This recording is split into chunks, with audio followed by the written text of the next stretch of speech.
Hi guys, Jen again. Um, Fire prevention is the topic this week.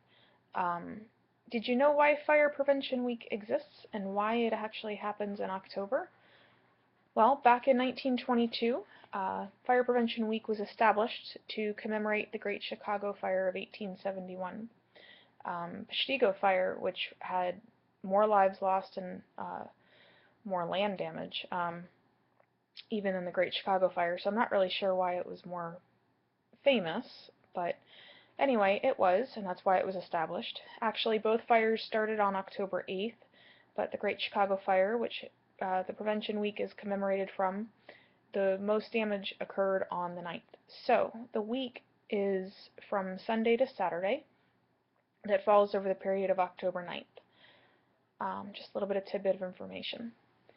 So, it was once said, Ben Franklin, as a matter of fact, was the one that said it, that an ounce of prevention is worth a pound of cure. I'm not sure he was talking about fire prevention, but it's definitely applicable here. 80%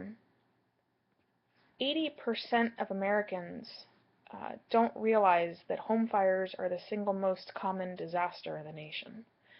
So if we don't realize it's happening, how do we fix it? We educate. Education and prevention go hand in hand. There are things that you can do, hopefully, to prevent fire. There are things that you can do that if you don't prevent the fire, maybe you can prevent more damage from occurring, maybe even put the fire out. And there are things that you can do that, most importantly, if you can't prevent the fire, that you can prevent injury or death from occurring. So, according to the Red Cross, smoking is the leading cause of home fire deaths. Prevention? Don't smoke. That'll cure a multitude of issues, not just fire. But cooking and kitchen fires are the #1 cause of home fires and injuries from these fires. So how do we prevent them? We give tips. We ask people, please don't leave cooking food unattended, especially on the stovetop. But if you're going to use things like the oven that you can maybe walk away from for a period of time, try using a timer to remind yourself that the oven's on. Avoid wearing loose clothing or dangling sleeves while you cook. Keep anything that can catch fire away from the stovetop or anything else that creates heat.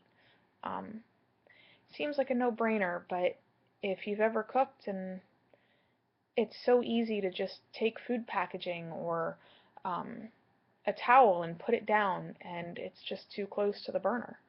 So pay attention to those kinds of things. And keep a fire extinguisher in the kitchen. If you don't prevent the fire, maybe it's small enough you can attempt to put it out, cause less damage. And last but not least, to prevent injury or death, smoke alarms, smoke detectors, are the cheapest, easiest, most effective way to alert people of fire and to hopefully get them out of the house. So I've gone over my time, and this is obviously a topic that can go on even longer, so I guess we'll just have to wait and see more another time. Be safe.